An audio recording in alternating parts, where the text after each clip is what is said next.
I'm Dustin Harder, and this is Keep On Cooking. Hello and welcome to Keep On Cooking, the only podcast dedicated to plant-based cookbooks. I'm your host, Dustin Harder, and this week I'm chatting with Micah Siva. Micah Siva is an award-winning cookbook author, chef, registered dietitian, recipe writer, and food photographer specializing in modern Jewish cuisine. Through her blog, Nosh with Micah, she shares Jewish-inspired plant-forward recipes with a twist. A full-time recipe writer, Micah writes for publications like Simply Recipes, Eating Well, Tablet Magazine, and Veg News, among others. And today we are going to talk about her award-winning cookbook, Nosh, Plant-Forward Recipes Celebrating Modern Jewish Cuisine. Food is a central part of Jewish culture, and those who don't connect with the foods of yesterday may feel as though a part of their heritage is missing. Nosh is the vegetarian cookbook for the modern Jewish kitchen, drawing inspiration from history through a 21st century lens. Now, I will point out it is indeed a vegetarian cookbook, or plant forward, I think, as Micah says, but I decided to cover this book because most of it is vegan, and if a recipe isn't, it gives a vegan option. So it is a solid collection of vegan recipes, and Micah knows what she is doing. With the rise in plant-based eating across the globe, Nosh is an ideal guide for those looking to connect with and share their Judaism in a way that feels authentic in today's landscape. The cookbook features a comprehensive plant-forward recipe collection spanning from breakfast and brunch right through to delectable desserts. Over 80 recipes, including savory pulled mushroom and tofu brisket. We have a great conversation about this brisket, actually. Chickpea and olive shakshuka, and more. Stunning food photography, kitchen glimpses, and enlightening sidebars on the history of Jewish culinary traditions. Here she is to tell us all about it. It's Micah Siva. She's here to show us that, yes, you can host a vegan Rosh Hashanah and a hearty meatless Passover seder, the authority on celebrating modern Jewish cuisine. Please welcome Micah Siva to Keep On Cooking. How you doing? I'm doing great. How are you? I'm doing pretty well, even better now that you're here. We've been trying to get this together for some time, so the universe has finally brought us together, and I'm going to dive right into your icebreaker question here. What's the most interesting or unusual job you've ever had? I have had many unusual jobs. One year during high school, I scooped gelato and then I got carpal tunnel. So then I became a vegetable butcher at the farmer's market. So people would bring me whatever they brought at or bought at the farmer's market, and they would say, I want these carrots cut for soup and these ones for I don't know, veggie sticks, and I would do it for free.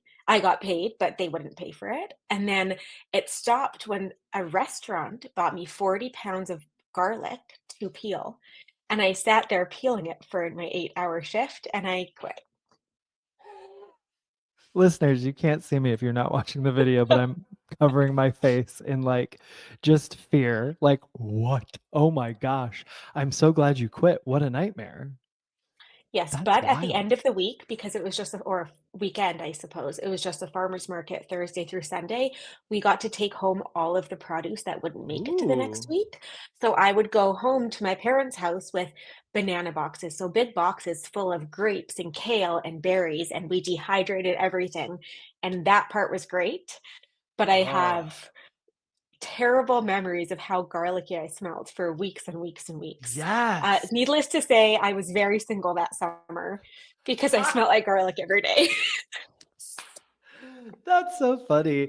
Oh my gosh. Wow. Well, and I also think interesting. So you got carpal tunnel from scooping gelato, but then the chopping and peeling and didn't bother you so much then?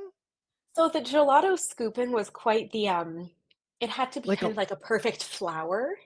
And got so it was you. a lot of like circular wrist motions Yep. where the chopping's like a little bit more, I don't know, consistent and smaller wrist movements. That makes sense, Yep. and also I'm thinking too, gelato probably, depending on how frozen it was, takes probably a little more with the wrist again, like a little more strength, action Yep. training. I don't know what word I'm searching for there. I don't know But, either, but it's right. yes, but correct. Yes, yes, and my weirdest job, like you, many, but I wanted to think of something other than this one, but I just couldn't, even though I know there's other ones out there. So, listeners know I used to be an actor, and American Girl Place used to have shows within their they're stores. So there was a brief time I lived here in Chicago in like 2003, and I got cast in a new show they were doing called Biddy Bear's Matinee, of which I played Bitty Puppy. So I played a puppy, and it was Saturday and Sunday matinees, like 2 shows a day, and I had to get in full on, like a full on puppy costume, paint like a dot over my eye, all these things. But I kind of like, at the same time, I was like, this is really, there was like a plush Bitty Puppy, and I was like, I have a plush character. Like at the time, I just remember being like, look at that, I'm a plush. So like, weird, but also like, a cute little blip in my history there, I think, at the I same love that. time. I didn't get carpal tunnel. I just sweat a lot when I was doing that. The costume was insane. There was like ice packs they put inside of my like puppy head and everything. Wow. Yeah, wild times. Well, Mike, my dear, I'm so excited to have you here to chat about your fabulous book, Nosh, Plant-Forward Recipes Celebrating Modern Jewish Cuisine. I was even more excited to learn that we both attended the Natural Gourmet Institute for our culinary education. I always love meeting fellow NGIers. But talk to me about how this all started for you. When did cooking become part of your life, and when did it go the plant-forward route for you? So cooking really started in my life when I stopped eating meat. When I was 12, I had stomach issues, and like many 12-year-old girls, I say, I'm going to stop eating meat. I want to try being vegetarian. My parents were incredibly supportive, but they said that they wouldn't cook multiple dinners every Mhm. night. So I was on the hook to make my own meals, which soon turned into I made everyone meals until I left home when I went to college. And so my time in the kitchen really started at that time in my life as an independent cook. But prior to that, I spent every summer as pre-farmers market vegetable butcher, of Mhm. course, in the kitchen with my grandmother in Vancouver, Canada.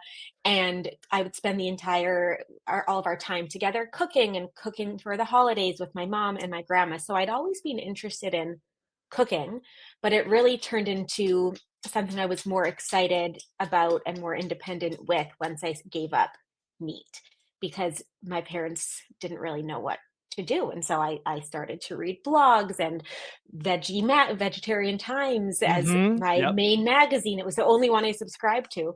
And I really started to get creative in the kitchen, um, and then later ended up pursuing the culinary Yes. arts as a part of my career, which growing up, I didn't realize that you could make money by cooking if you weren't in a restaurant. And so there's lots of things that kind of got me from that 12-year-old girl to here. And a lot of it's just opening my eyes to seeing that there's more than just either cooking for your family or cooking on a line, which I think is so exciting. Yes, absolutely. And also, the cooking on the line is so stressful. I'm way too emotional to I'm be way in a too emotional. restaurant. I I will will tell you, cry now. yeah, I mean, the few times I've done it, like I actually get very into it, and like I appreciate the chaotic organization of it. Like there is like this like high energy part of it where I'm like I totally feed off that, but I'm also like I can't live, like I couldn't do this on a daily basis. I couldn't do this as my like have to show up, every day. I just think I'd have a heart attack. And I Oh had yeah. a job previously in Atlanta where my boss worked on the line, and he was like, I had a heart attack at 35. And I was like, that would be me. Like, I just feel it. Like, I know it. He's like, and it's because I was stressed all the time. Like, I was just like going to work stressed out. And I was like, so it is great to realize, especially as the food world has expanded so much in the last 15, 20 years, there's so many different careers to have in food. And we're so lucky to have you doing all the things that you are doing. Of course, do you remember your first either like vegan cookbook or vegan blog that you frequented the most? Veganomicon. We called it the Bible. Classic. I still have our original copy with all of the little post-it notes in there, and like Ah, it's disgusting. It has the splatters all over, but Veganomicon and Mark Bittman's How to Cook Everything Vegetarian were the first two books that we bought. And then, of course, my mom already had owned all of the Moosewood cookbooks. So ah, those were really my three North Stars, if yeah. I could call them that. And I remember she made this like potato crusted something from moosewood, and we made all of our tempeh dishes from Veganomicon. And the Mark Bittman one really was able to teach my family and teach me, who grew up in kind of the Texas of Canada, where Hmm. beef is such a big Yeah. export. Like, hey, you don't have to eat these things and feel full to feel full. You can actually eat vegetables. And that was such a new and novel thing for my family to experience. And so those three. Wow, that moosewood has come up a lot, and I ask every author that question, and I just got it. Now, I don't know what version I got. I didn't get the original, but I think I got like a mid print edition. And Mhm. I was just reading the intro to it though, and I was so amazed at where that came from. Like it was essentially a restaurant in upstate New York where it's just some friends that were like, we want to cook for everyone. And I was like, Mhm. oh, I want that. I want that so bad. Like I just want to cook with my friends and make food people love and like forget about all the business end stuff of it. Let's just feed people. You know what I mean? Mhm. Like and it sort of embodied a simpler time with it too. Cause Yeah. now like I think restaurants are such a wild and crazy thing, and to open one is such an endeavor. And it's like you had these people who just wanted to cook for people, and now Yeah. we've got this great book that's lived on forever with it too, which is so cool. Well, that's great. I'm gonna have to check in those other books too. I wrote them down. Of course, I'll listen back to it when I hear this as well, but Do I'll you check not them have out. them? I don't. I have the Moosewood one now. Yeah. Oh But well, I not have Veganomicon. Veganomicon? So sorry, Veganomicon. I have. Yes, we had Issa, and I know you were like, How are you doing this podcast? We actually What are had your Issa. credentials? We actually had Issa and Terry on together to talk Okay, about it a few I feel episodes better. ago, which was really fun to hear them just like talk about writing that book when all of us have used it as a Bible essentially, Yeah. and just what their whole vibe with it when they were writing it, especially at the time they were writing it. So it's really cool. Mhm. Listeners, if you want to check out Issa and Terry talking about it, it's an episode on Keep on Cooking. I think it's like 20 episodes ago or something. Well, listen. So why Nosh? What lit a fire under you to write this expansive and gorgeously photographed cookbook of yours? So, like I mentioned, I stopped eating meat when I was about 12, and I come from a Eastern European Jewish family. Most of my family is Ukrainian. And when I told my grandmother, who I would cook with every summer, she just about lost it. She was confused. She didn't understand. She didn't accept it for a long time. And most of our holiday meals included my mom saying, "Don't worry about Micah. She'll eat whatever she can. Don't make anything special. We don't want to cause a fuss," because you don't want to cause a fuss. So Sure. I would always be having like the green iceberg lettuce salad because my grandmother was a woman of the 20s of Sure. 1920s, not these Yep. ones. Yep. Yep. And maybe mashed potatoes if she didn't put something that I couldn't eat in there. And so I've really had a back seat at most of our family holidays, and I just kind of accepted that as what it was. Yeah. And my grandmother and I had always been incredibly close. And in 2018, my husband and I moved to the UK for 2 years. And I get a phone call from my mother that my grandmother passed away on the evening before our Jewish New Year. And I wasn't able to get back to Canada in time for the burial because of timing and like Jewish burial laws. And so I didn't know how to grieve someone I had been Mm. so close with. But there was always one recipe that she learned how to make vegan for me. And that was a recipe that we'd make together every year. Together, when my husband first met her, when we were just dating, we made this recipe with her. And it was actually the holiday that we made it at the Jewish New Year of Rosh Hashanah. Hmm. And it's kreplach, it's a little soup dumpling. And so I spent the entire day making dozens and dozens and dozens of caramelized onion potato kreplach for us to eat that night for our holiday, which I would have done anyways. But Hmm. that day I cried into every single kreplach, very salty. And it was at that time that I was thinking of my family and my community and how could I feel connected. And I realized that I had missed out on so many holidays because, yes, I wasn't being fussy because I was just eating whatever side dishes I could or a lot of bread, but I also didn't get to participate for Sure. all those years. And so I was looking around. I really didn't see any vegetarian or vegan Jewish cookbooks out there. And oftentimes when people think of Jewish food, they think of a lot of meat heavy food. And so it I didn't see anything out there that felt like it was for me as a millennial vegetarian vegan person who wanted to pass those traditions on and make those dishes for their family. So that was the day I started my cookbook proposal.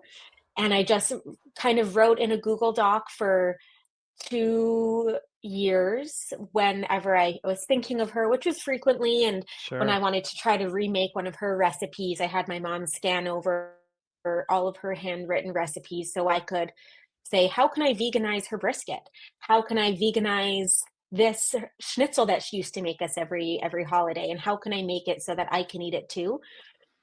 Because I realized that if I don't pass it on, I now have a son, but at the time I didn't. If I don't Mm-hmm. pass it on, my son won't grow up with these memories, and Mm-hmm. I have to be able to adapt and adapt the recipes to fit the way that I eat, so that we can pass those traditions down. What a lovely offering then to give us. I mean, that's really coming from a place in the heart there, this book, really, Yeah, truly. Yeah. To be born, that way and to just be taking notes like that and veganizing things that way is really giving a gift to the rest of the world too, and from such an authentic place. So we're going to dive right in. Speaking of, you give us an intro that relies heavily on the perspective that food is about tradition, culture, stories, and community, expanding that breaking bread or sharing a meal is a fabulous way to connect with one another. I certainly agree with that. And you cover the basics on how to use the book, helpful hints, holiday and everyday food menus, and even a Jewish food glossary. Very, very helpful. And now you talk about the Shabbat matrix in here. For those that might need it, can you give us a brief description of Shabbat and then explain the matrix you have set up in here? absolutely. So when I wrote the book wanting to appeal to people who were vegan, people who are cooking for someone who's vegan or eats a little bit differently, and also people who might not be familiar with Jewish food. So that's why I really included all those things, because this book isn't meant just for me, it's meant for people to learn and expand their palate, maybe in a dietary way or in a cultural way. And so Shabbat is essentially our Jewish day of rest. So it's from Friday sundown to Saturday sundown. And we're supposed to really unplug and relax. And it's like our time to reflect on our week.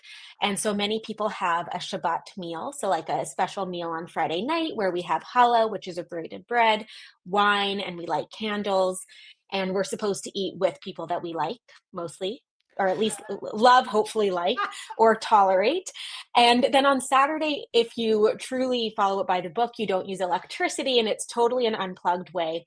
Me, as a millennial woman who's addicted to her phone, I have dinner on Friday night, and that's as far as I can go, Sure, sure. because I also have to drive my kid to swim Yep. class on Yeah. Saturdays.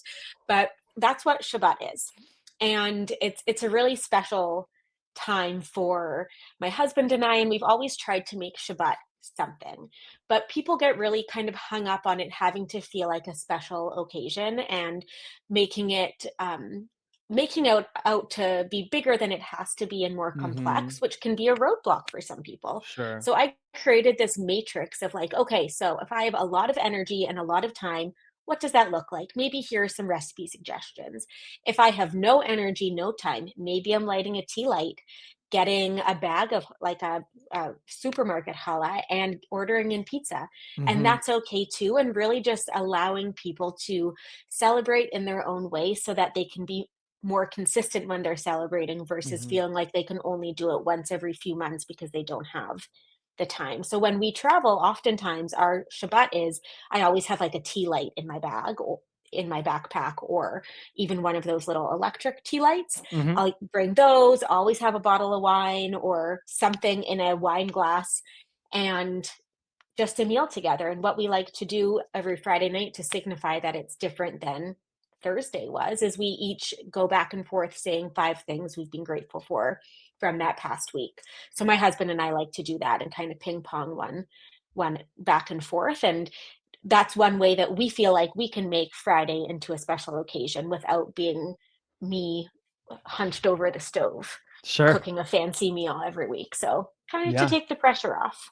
Yeah, that's great. You're giving options for people. And I think you're right. Whenever I've thought about it or heard people talk about it even, I think sometimes it is in my mind always been blown up as this thing that does need to be more of an event. So giving Mhm. people options and allowing them, giving permission to sort of be like, hey, it can be as intense as you want in terms of the preparation for it or the how you celebrate it. I think that's great. What a great offering. And we're starting things off in here with breakfast and brunch, a category I absolutely love. We start off with some carrot locks, heart of palm whitefish salad. We've got matzo olive oil granola in here, almond flour crepes. So when we're looking at breakfast and brunch, what are you serving your guests? What's a couple options from here right off the gate you're going to make that are going to be crowd pleasers?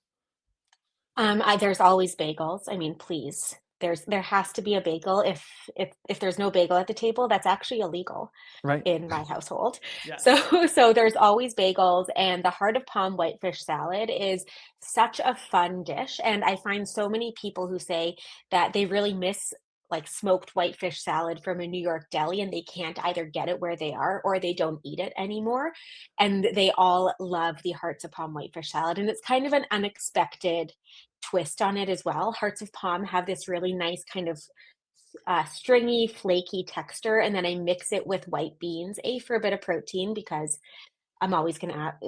I'm a Jewish mother. I'm going to say where you're going to get your protein, but Yes. also Yes. to get a little bit of that creaminess. And I rely on liquid smoke to emulate that smoked fish in there. Sure.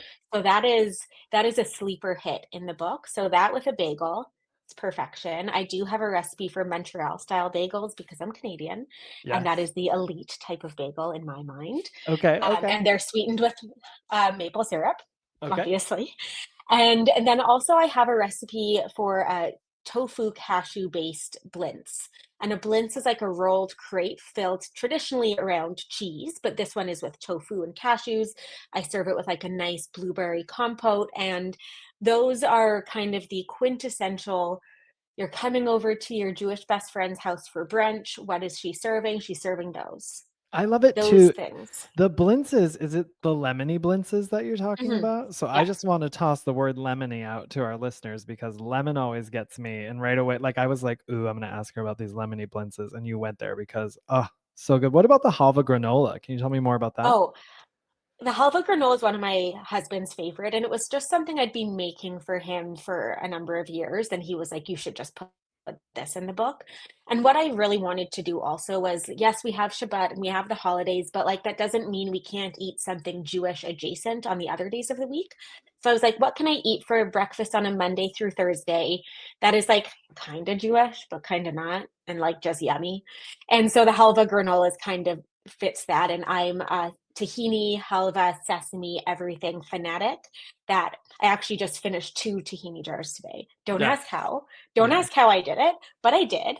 And 2 blocks of halva. I didn't eat it on my own. I was Sure. making things for work, but it's just such a delicious and special ingredient. And so that halva granola, I say that you can use whatever nuts and seeds you want, but you Sure. just can't take away the halva. Otherwise, you're What making granola. what's your go-to brand of tahini? I have 2 favorite brands of tahini. Both are women-owned brands here in the States. One of them is Soom, Soom. That's what Michael Solomonov restaurants use. She's Philadelphia-based. She's amazing. Her name is Amy, and it's Hmm. Amy and her 2 sisters. And then the other one is Seed and Mill, which is a New Okay. York-based company. Her name's Rachel. Both are really high-quality tahini brands. Soom has a dark chocolate sea salt one, It's in my cupboard which, right oh, now. I just eat that by the spoonful on bad Yeah. days. Yeah. And then Seed and Mill makes really fabulous halva. So they've Okay. got really great actual halva, whereas Zoom doesn't make halva. So there's like little bits of things that Is they halva like the do different. fudge? Yeah, so halva is like a sesame confection. It's like a Yes, I've little had bit it. flaky. It is fudgy and very sweet, but it's so good. I had it in Amsterdam. A friend of mine Okay. kept going, "You've got to go check this place out. They've got the best halva cake." So I didn't know what it was. And the whole time I was like, oh, it's going to be cake. And I got there and I was like, I'm so confused, but I'm also totally on board. I was like, I messaged her. I was like, what are you talking about cake? She's like, oh, I just was saying that. She's like, I'm sorry. I should have said like something else. I was like, well, it's delicious. It doesn't matter. It's so good. It's more brick than cake. Yeah. Yeah. Yeah. Yeah. Yeah. Yeah. That's why I said fudge because it's also not fudge, but like it was cut kind of like that when I got it. Yeah. So I was like, okay. Um, The Soom, I got turned on to that by Lagustas Luscious. They use it for their tahini meltaways, but also Mm. when I ordered it, the chocolate sea salt one got sent to me by mistake, and I was like, this is the best mistake ever. I will happily try Yes. this. I will not be returning it or asking for a refund. I will enjoy this. Thank you so much. Yes. So check those out, everybody. Great options for tahini. We're getting into soups next. Chickpea noodle vegetable soup, a fennel and beet borscht soup, sweet and sour cabbage soup, poppy seed potato and caramelized onion kreplach. So many great things in here. I am a soup guy. I love soup all year round. It doesn't have to be winter for me. A couple favorite soups from here for you. I am also a soup girl. My husband and I have our favorite food category is just soup in Mm. general. So this is my favorite chapter personally. I would say, I mean, of course, the kreplach are fantastic. That's really the impetus for writing the book. Another one that I'm really proud of in here is my vegan matzo balls. If any Mm-hmm. person who doesn't eat eggs or someone who's vegan has tried to make matzo balls before and failed miserably, this is, we finally did it. I tried over 25 different iterations. I She's got cried. you. I hate food waste, so I ate every Yep. single failed matzo ball. Yep. And if I anyone's hear also eaten matzah, the things that it does to your intestines, whew, you. I was not well for weeks. So the vegan matzo balls, the kreplach, and then I am especially in love with my borscht. I love adding fennel to soups because it has that really nice sweetness. And if you've Mm-hmm. never had fennel, it's almost like a black licoricey flavor, but the fennel bulb itself is so mild but sweet and almost has a texture of celery. And so that's a really fun one for me. And it just brings back memories of growing up in Western Canada where our main vegetable was always beets. I, Yes. I am a Yes. beet. Yeah. Yep. You're like, I'm very familiar with that. I'm glad you brought up the matzo balls in here because I do feel like that is something I hear often is that people are always looking for a good vegan matzo ball recipe. So Yeah. you got them covered with that. I'm going to go back to breakfast and brunch for a minute because I meant to ask you a Yeah. question. It's very NGI related. When you were at Yes. Natural Gourmet, did you work with Hearts of Palm at all? Do you Not recall? very, not very much, honestly. I don't recall ever working with it. And then it wasn't until like 2 or 3 years later when I was introduced to it and I was like, why have I been missing out on this my entire life? Like It's it's so growing good. up. If you were going to someone's house for dinner, my mom would add hearts of palm to the salad. It's like fancy. Mm. I'm so creative. I'm thinking outside of the Yeah. box. There were hearts of palm and blueberries in the salad, always. Only Love if it that. was to go to like a fancy dinner. Yep. So I grew up on hearts of palm eating them as a snack, but I don't remember Okay. using them at NGI. And I kind of wonder, I mean, for anyone who doesn't know about NGI, the cooking school that we both went to, they were very focused on specific ingredients and Yes. very Yes. no way on other ones. Like the only sugar we used was maple sugar. Oh Who my was footing? I gosh. mean, we were footing the bill, We were but footing the bill. we were footing the bill for the maple sugar. Everything tasted like maple, but Yes.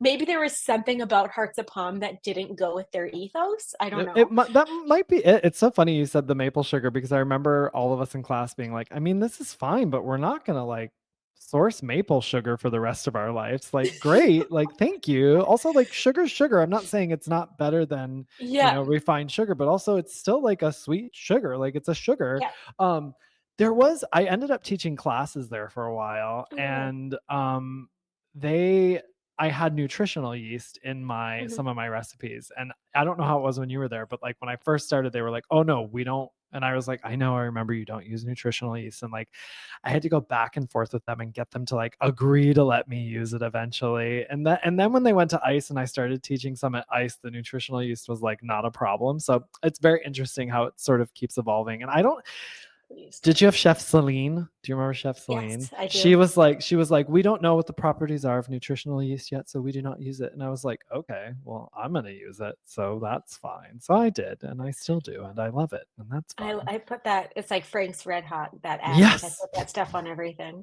100%. Exactly, exactly. Yeah. This takes us into salad spreads. Thank you, everyone. I had a little tangent there. Salad spreads and sides. We got everything bagel fattoush salad with za'atar cheese balls, herbed horseradish salad, Moroccan spice roasted carrot and chickpea salad, beet and sumac salad with oranges, smashed cucumber dill salad, pomegranate lentil tabbouleh. I love that you're putting pomegranate in tabbouleh. Pomegranate just makes me so Gotcha. happy. So salad spread sides. What's a spread you're always putting out at occasions, and then give me like a salad and a side too. What are your favorites from Yeah. here? So out of the spreads, the beetroot baba ganoush with pomegranate, chef's kiss. It's You just got me fantastic. again. It uses a little bit of vegan mayonnaise, some pomegranate molasses, which is like Mm, sweet and tangy, and just the color of the beets really just make it such a special dish. And so that is when I'm like catering a dinner or I'm doing something, especially from the cookbook, I'm always making that dish because I find that this is the chapter that you can really convince people with because people are used to seeing vegetables in there. People are used to kind of more of these dishes. yeah. And at the same time, on top of me doing this for a living, I'm a dietitian. And so when I put my dietitian hat on, which is something I don't always like to have on Sure. because life's a little less fun sometimes when Yeah, that yeah, hat's yeah, on. You think too yeah. much. But I really try to include some beans and sources of protein in here. So let's say you're going to your holiday meal and you say, don't worry about me, don't make a fuss. If somebody made you one of these salads, like the lentil tabbouleh, the Moroccan Hmm. chickpea carrot salad, you have protein and you Yes. have something that you know is safe and will fill you up. Yeah. And I wish that I had one of these heartier salads or Yep. sides to eat at my meal. And even my mom, who eats everything, who doesn't eat like I do, she can make one of these sides when I come to visit Yep. and still make whatever she wants to. So that I love this chapter because of that. So the beetroot baba ganoush for my favorite spread. And then my favorite salad that I have in there is that smashed cucumber dill salad. I am a Mm. pickle fiend. Pickles in the morning, like 10:30, snack for me. Pickles in the evening, 8:30, snack for me. Oh Pickles my in God, I the love any it. day, any time of day. And That's a my good snack grandfather, though. That's a healthy it's the snack. best snack. It's Yeah. the only thing I do well for my gut some days.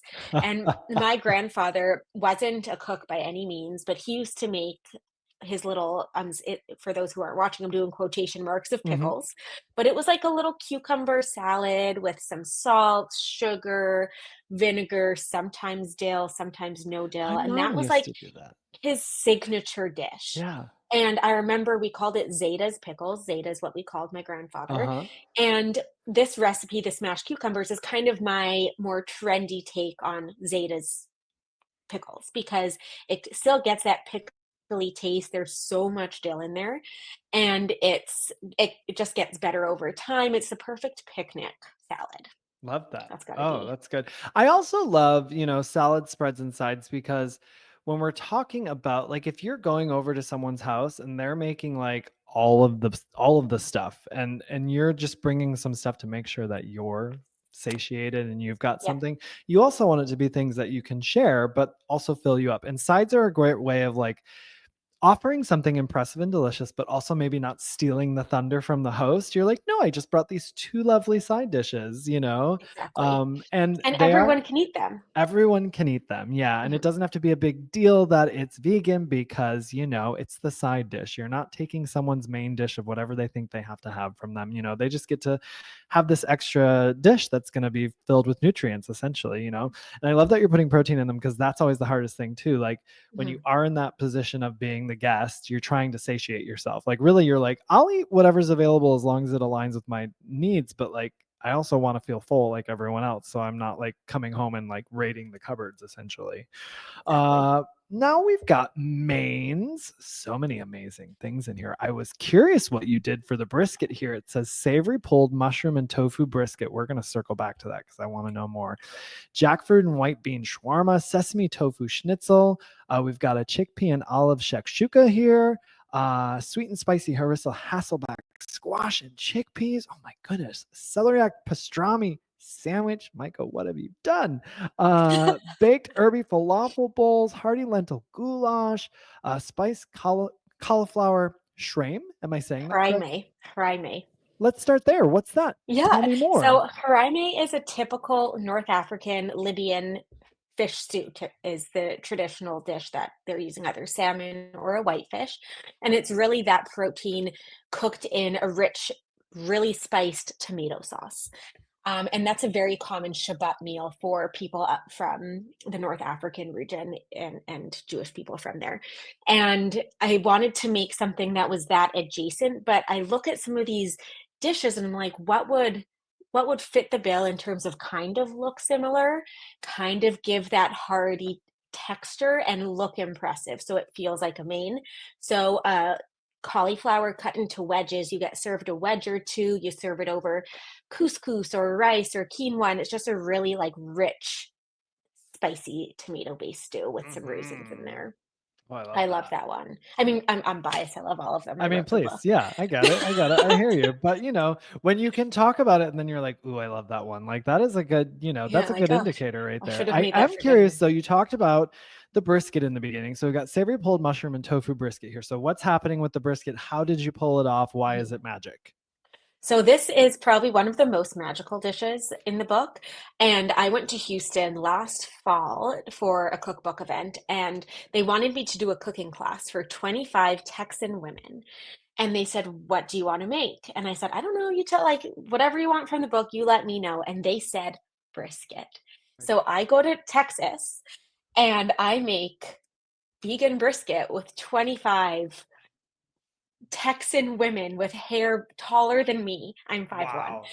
And they all loved it. And I felt like that was probably the most, I don't know, validating thing that Yeah, I've ever that's a done rewarding in my moment. whole We life. hold on to that. Yes. Exactly. So that brisket recipe came about. My grandmother made brisket for many of the main holidays, so I looked at her marinade. And in many Jewish briskets, there's like a whole lot of ketchup, there's red wine, there's mustard powder. So I took those elements of her brisket recipe and thought to myself, okay, so what's the texture and what's the look of brisket? It's kind of like pulled. So I Mm-hmm. knew that I wanted maybe some pulled mushrooms in there, but I also have my dietitian hat on. I want there to be a bit more protein. So then I grate tofu because I remembered the smell of brisket and kind of those like burnt ends that you might get. So the tofu crisps up a little bit so that you get that Yes. different texture and it's a Yep. little richer. And of course, mushrooms are expensive, so I was like, throw that tofu in there, Yeah. much Yeah. Yeah. cheaper. Yeah. Fill it up a um, little bit for sure. and and it gets roasted first with spices to dry both the mushrooms and the tofu out, and then you pour on this magical sauce of onion, garlic, Mm. red wine, ketchup, and spices like soy sauce, dry mustard powder, thyme, and then you bake it again. And then all of those sugars in the ketchup and the wine kind of caramelize and get a little bit it's sweet, it's savory, it's so good. There's also a lot of oil because people would say, "Why so much oil, Micah?" And I say, "Have you ever had a low fat brisket? Yeah. It's It's the not fat. supposed to be. Yeah. Oil is yummy. It's going to satiate us too." Yep. So the vegan brisket's one of my favorites. When I gave birth in November 2023, the book came out in March. The day I came home from my hospital, my first copy of the book came to the house. Oh. And my mom surprised me actually by making that vegan brisket recipe for when I returned from the hospital. So my first meal home, my son was in like a little sleepy thing on the table. We drank champagne, had vegan brisket, and then fell asleep at 7 o'clock. So it's just a special Oh. recipe to me because it reminds me of my grandmother. It's something that I hadn't had that taste of for such a long time. And I feel like it's a converting recipe Yeah. where if people are like, "What is this? Will I like it?" And you make them this, I do feel like they'll say, "Wow, vegan food can be so satiating Yeah. and rich and full of umami flavor." I'm obsessed with it. Another one, I'm like, "Damn, I should make that tonight." I mean, I'm amazed at the Texas story. Serving that in Texas, first of all, I that takes some brave, like that is like, Thank what you. is it? Chutzpah. Like I It was is just like, chutzpah. Yeah. I'm like, my gosh, I'm like, I don't know if I could do it. I'm gonna channel you the next time I'm in a situation because I'm always freaking out in a situation like that. I'm like, I have to make sure that they like feel good. Like at the end of it, I want them to be like, oh my gosh, I can't believe it, And it's like you Yeah. have all this wealth of recipes that we've written, right? And you're like, I know I like it, but what is going to impress this specific group? So Mhm. that's awesome that did. I love that. You've got sweet potato and sage, Veroniki and hazelnuts. Can you tell me about that? So they're vareniki, which are like Vareniki. potato, they're like pierogies. So Okay. Ukrainian pierogies essentially. So Nice. for this recipe, I knew that I wanted some sort of pierogi vareniki dish in there, and knowing also, okay, so I need to write a book that people are going to buy and use all year round. This is a great autumn, fall main dish because you kind of get that sweet potato spiced warm feeling on the inside, and vareniki or pierogies are something that my great grandmother was known for making. And another thing that we would make, I feel like every culture has their own dumplings, and the act of folding dumplings and kneading that dough, there's so many stories that happen while you're doing that act, and I find it really relaxing until I look around. I'm like, oh my god, who's going to clean the mess? And I'm like, oh no, I shouldn't have done this. But so that's a really fun one. It takes a little bit longer because you have to make the dough, and make the mashed sweet potato situation and fry the sage. So it's definitely a project type of recipe, but it just Sure. feels really special to have something like that on the table. And again, another kind of side dish to wow, or main dish to wow people at anywhere that you're going, to be like, hey, you like this? This is hearty for everyone, Yes. and still something that I can feel satisfied with. Absolutely. I'm gonna shout out this olive, chickpea, and zucchini stew with preserved lemons real quick, just because how delicious does that sound with the preserved lemons? It sounds so yummy. I just want all the mains in here look and sound fabulous. So everybody, for someone who just picks up this book, one last Mhm. main, the first main and it can be one that you said already, but what is the one main you'd be like, make that one first, do that first? Oh, there's so many in here that I make frequently, even still. And this book is now 14 months old, and I've done so many book events that I've made them all 1,000 times. But I would say one that I really, really love that I don't know if people make as often is the tempeh and artichoke marbella. Do you know Mm. what, like, it's classically chicken marbella. Do you know what that is? No, uh-uh. Okay, so chicken marbella started as a, oh shoot, what's it called? Maybe a best of bridge recipe Okay. ages ago, maybe in the 70s or 80s, ages, oh my gosh, a while ago. And at one point, they actually intended it to be for one of the Jewish holidays. And so it started to pop up on Jewish menus for holidays all over. So it's classically like prunes, white wine, a lot of garlic, capers, olives, the traditional dish has chicken in it, and it's baked, and it's like sweet and savory and just really rich, and the prunes would plump up really nicely. But I love making it with tempeh. Obviously, I'm not going to make it with Mm-hmm. chicken at my house, and I use dried figs and za'atar and a Mm. ton of lemons and canned artichokes, and it's such an easy dish. You put it all together. There's the only thing you really have to cut are lemon slices and the tempeh into pieces. Mm-hmm. You put it all together with the marinade, you let it sit. Next day, you bake it for an hour or so. And it's all done in one pan. And so I think Oh, that that's a really nice way to be like, hey, there's some really simple recipes in here, but they're really hearty and they are complex, and they're cozy and comforting. So I'd say that's one of my favorites. And the tofu schnitzel, I brine the tofu in pickle brine. Again, oh. pickle girl. I know. I'm so Um, surprised by that. I know. And it really just seasons it from the inside out, and anything fried is yummy. Let's be Yeah, I honest. mean, let's You be fry anything real. in breadcrumbs, Let's be real. Yeah, it's the and truth. it's delicious. So It's yeah. since you went to NGI, I keep going back to it, but I remember there was a class where someone raised their hand and they're like, "I thought we were a health supportive school. Why are we frying things?" And the chef straight up, it was Chef Jay, if you remember him. He was Yep. like, I guarantee if you cater a party, you need to have one fried item on the menu because that is going to be the crowd pleaser." And he's not wrong. Like, I mean, he's not wrong. I've Mhm. catered parties and not done a fried item, and it's fine, everybody. Yeah. You can do it without the fried item. But if you have one fried item, that is going to be the most, it's crispy, Oh, yeah. it's satiating. It's also got that mouthfeel with the oil in it. So you feel And like it's you're just, something people don't do at home as often too. yes. And at NGI, we fried in coconut oil. Who Oh my was gosh. footing the bill? Again, the crazy world we were in there. Yeah, it was.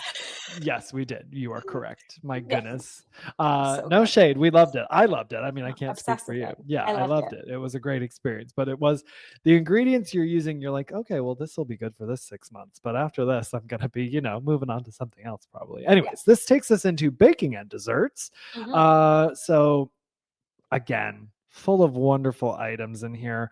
When you're thinking about baking and desserts, if I asked you to make me something right now, what's going to be your go-to right away from here? I am making you challah.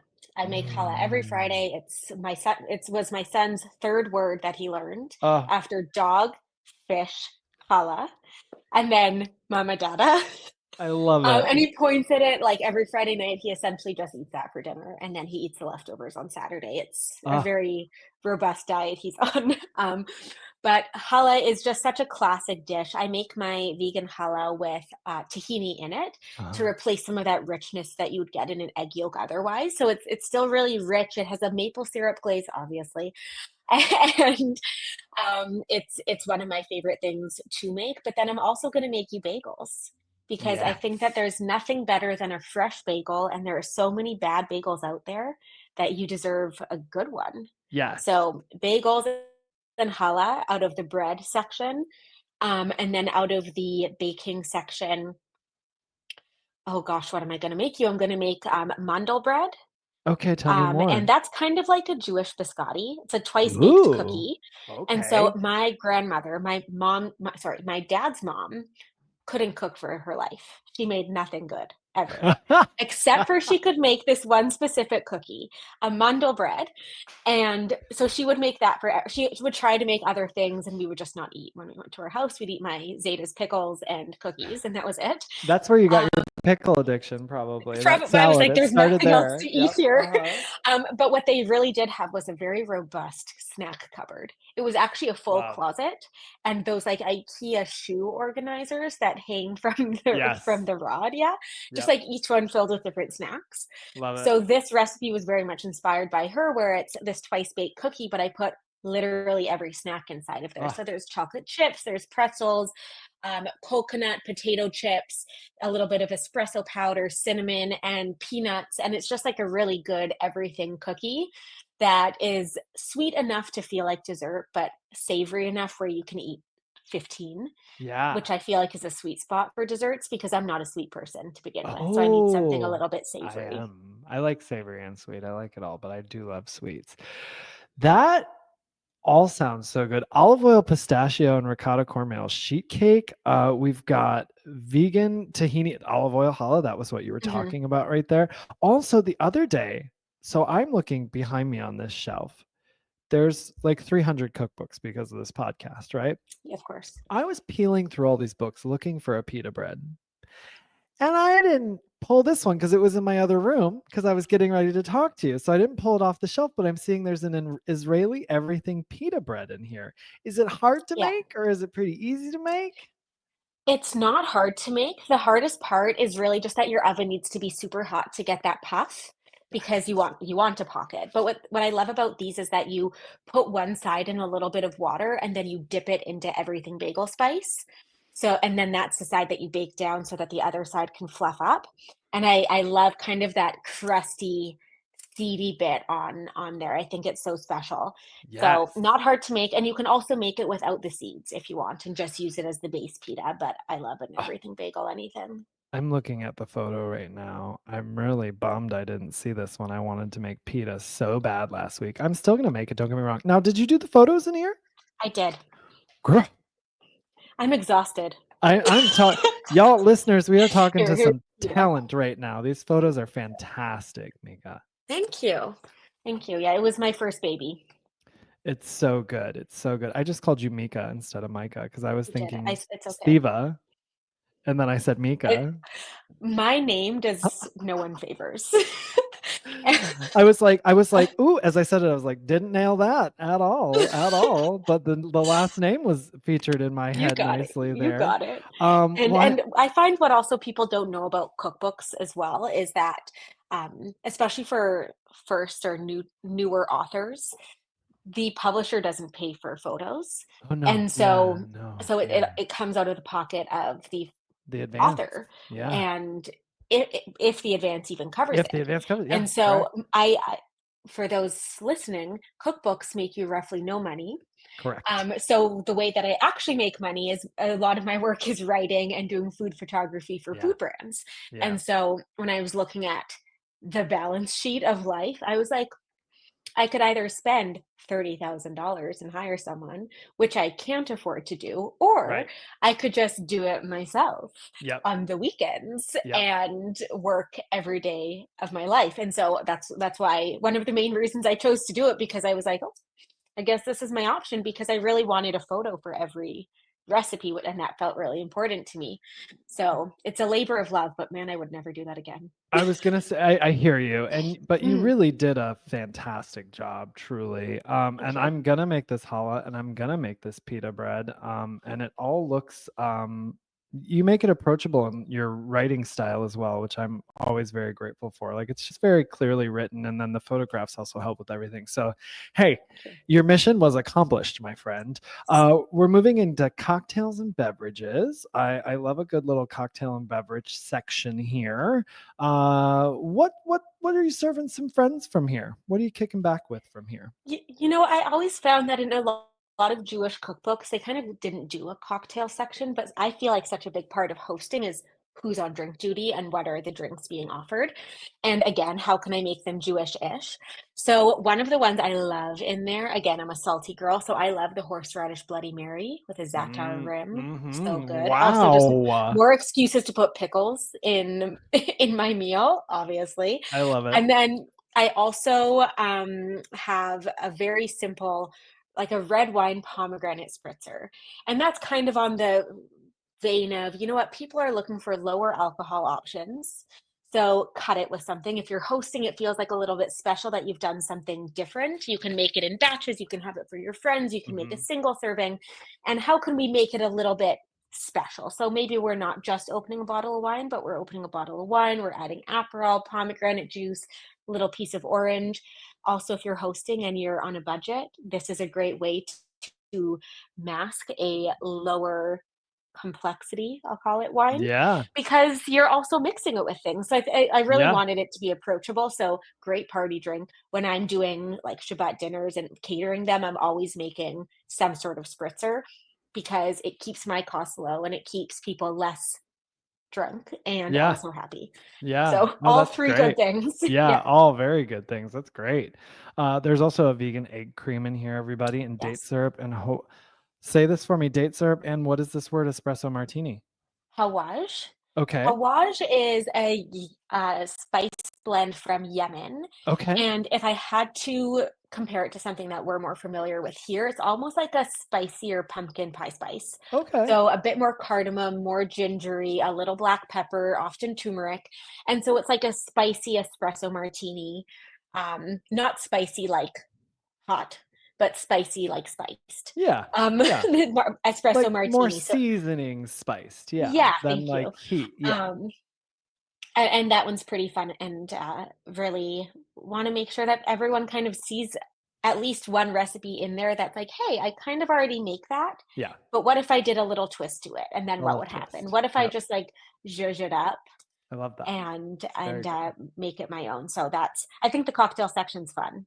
It is fun because I do feel like you just said, how do I make it my own really? There's just like there's an olive and sumac martini in here, right? It's like someone can look at this martini and they're going to be inspired by it. They'll make it as it's written. And that's what I Yeah. love about cookbooks. People are always sort of like, they get overwhelmed by it. I'm like, listen, like latch onto the recipes you love and then you can start to make your own variations of it. And then Hmm. look at that. You're, creating yourself. Like it can be a jumping point for people to start creating their own meals ultimately. So you're kind Exactly. of giving people a nice little creative flair in this well in the whole book, but in the with cocktails and beverages, like you said, it is nice to put a little twist on something that's already familiar. And this Hmm. moves us into our last section, essentials here. So lots of great stuff: simple applesauce, quick mango amba, hot mustard, sauerkraut, tahini sauce, sunflower tahini, cashew cream cheese in here as well. What are a couple in here? Chia raspberry jam, I'm coming for you. What are a couple in here that you keep on hand at the regular? Always, always, always. Always the spice blends. I have a Mm, shawarma spice blend that I make in mm, bulk, and I can put that on anything. I use it in the jackfruit shawarma, but also just on roasted cauliflower or tofu or anything. And then the dukkha, which is like an Egyptian nut-based spice blend. You can really add it to salads and breading on top of pasta, on top of salads. It's kind of an everything blend that you can add to anything savory. So I always have those two on hand. And then my favorite from this chapter though is the everything bagel chili crisp. Again, how can we Mm, just like make it our own? And it's just a really fun thing to have in the cupboard to put on your. I love it on like my Just Egg. That's yeah. I love Just Egg. I spend so much money on that stuff. Just Egg or on a It's so bagel with cashew convenient. cream cheese. It's so. It's not even the convenience factor. It's just yummy. Like Have I you just had love the taste. we just had it today. I think it's called egg yo egg. No. It's like a fried egg and it's got a yolk Oh. in it. So you Oh, like you weird. it's fine. It's fine. Hmm. Like it's good. It's not bad. You know what I mean? Yeah. It's good. It's just I don't necessarily like need it in my life. Like I try these Yeah. things to try them and then I was like, Of okay, well course. that was good, but another one to try. But just egg is Oh. very, versatile, I think, in the things you can do with it. Yeah. This is literally like a fried egg that you make that way and then you put on a piece of Weird. toast or something. Weird. Well, that's Yeah. I all didn't like really old great chili stuff. crisp. Plus, you've got refrigerated pickled everything in here. Did you make your own pickles in here by any chance? I didn't make my own lacto fermented pickles. The only lacto fermented one is the sauerkraut. Okay, And okay. then because I feel like you need a whole book just for the pickles. I was just gonna say though, I was like, I Yeah. know you're saying you're not gonna do it again, but maybe a pickle book is in your future. Maybe it's a Oh, I'll small do little a ebook book. offering. I'll do a book, but I won't do the photos for Got my it. own book again. Got it. Yeah. Got it. And then the refrigerated pickle everything, I was like, again, how can I make this entry level? And also, I use that as a base to like use up all of the bits and bobs in my fridge to say, like, Yes. I have two random cauliflower florets that I found in the back there. Oh no, I have this little baggie of radishes from 2 months ago. What am I going to do with this? I Yes. actually did find a baggie of radishes in there today. And how can I use up all of these things in there? So that's why I call it my pickled everything because you can just pickle anything in there Yep. and make it's like a party pack of pickles. Yep. Oh, I love that. So good. Well, everybody, that is Nosh, plant forward recipes celebrating modern Jewish cuisine. Micah, I'm going to ask you now for your book brag. What's something you're most proud of when it comes to this book? I actually just won gold for the Independent Book Publishers Association for Best Cookbook coming out in 2024. And I Congratulations. also won a Golden Poppy Award, which is for the best cookbook in California that came out in 2024, as well as the Zibby Owens book cookbook gold for cookbooks. So I got 3 gold awards in its first year, and that was really special to have a plant forward book win is so special, and then also a niche within a niche is that a plant forward and Jewish cookbook one. I felt Yeah. like that those were really big moments for me. And also somebody this week told me my hero is Adina Sussman. Do you know who Adina Sussman That's is? who She is wrote your forward, isn't it? yes, yes. So she's the best. She's an angel, and somebody told me that I reminded them of her, and I was like, oh, okay, and I I cried for two love it. days. Oh my So, gosh. so those are my not so humble book brags Oh, I love it. for I you love it. today. Well, congratulations on the awards and accolades as well. Well Thank deserved. you. This is a fabulous book. And I hope everybody runs out and gets a copy. But now we're going to do your rapid fire round of questions to close things out. Are you ready? Okay. Here we Born. go. Yeah. Most used spice in the kitchen. Zatar. Texting or calling. Texting. Quiet morning walk or late night stroll. Mornings. Camping or glamping. Middle. For something Camping that with a toilet. there you go. Yes. I Yeah. yep, and a shower. I would like a shower Yeah. somewhere in the mix. Yep. Uh-huh. Mhm. Beach sunrise or sunset? Sunset. Chocolate or vanilla? Chocolate. Favorite pasta shape? Ooh, cavatappi. Mmm. It's one of my favorites. People don't say it that often. Um, Sweet or salty snack? Salty. Okay, this one's a bit of a brain, so hold on, bear with me Okay. here. Okay. Same meal every day or never repeat a meal ever? Never repeat a meal ever. There you go. You're the first one to get it that fast. Every time I've asked it, I've had now to preface it because people are like, "Wait, what?" And I'm like, "Okay, hold on, just really think about it." That feels very Um, straightforward to me. well, now that I've asked it several times, when I said it that time, I was like, "Wait, no, that makes sense." And then you got it. I was like, "Okay, maybe it's my confidence and delivery that I need to work on that a little more." Most used kitchen tool. Zester. Do you work in silence or with background noise? Silence. Do you prefer a big party or a small gathering? I hate big parties, small gatherings only. Same. Plane travel or road trip? Plane travel. All right, you did it. There you go. Micah, please tell everyone where they can find you on social media and the internet. So you can find me at Nosh with Micah. That's NOSHWITHMICAH on Substack, website, and then on social media as well. Perfect. And before we go, can you tell us quick about your book 123 Nosh with me? Yeah, so 123 Nosh with Me came out in September 2023, and it is a counting book for little kiddos, 0 to 4, or just anyone who likes to count. And it follows my dog, Buckwheat, which is his actual name, as he counts his favorite Jewish foods. And then there is a family-friendly challah recipe in the back. So really just to get kids excited about learning about different foods or celebrating the foods that they might eat at home. Love that. Well, listeners, you can pick up 123 Nosh with me and Nosh, plant forward recipes celebrating modern Jewish cuisine anywhere books are sold. Micah, I can't thank you enough for making the time to connect, and congratulations on this wonderful book and everything that's come with it. Thank Thank you. you for joining me today. Thank you for having me. This was so much fun. This has been a Muzzy Cat production.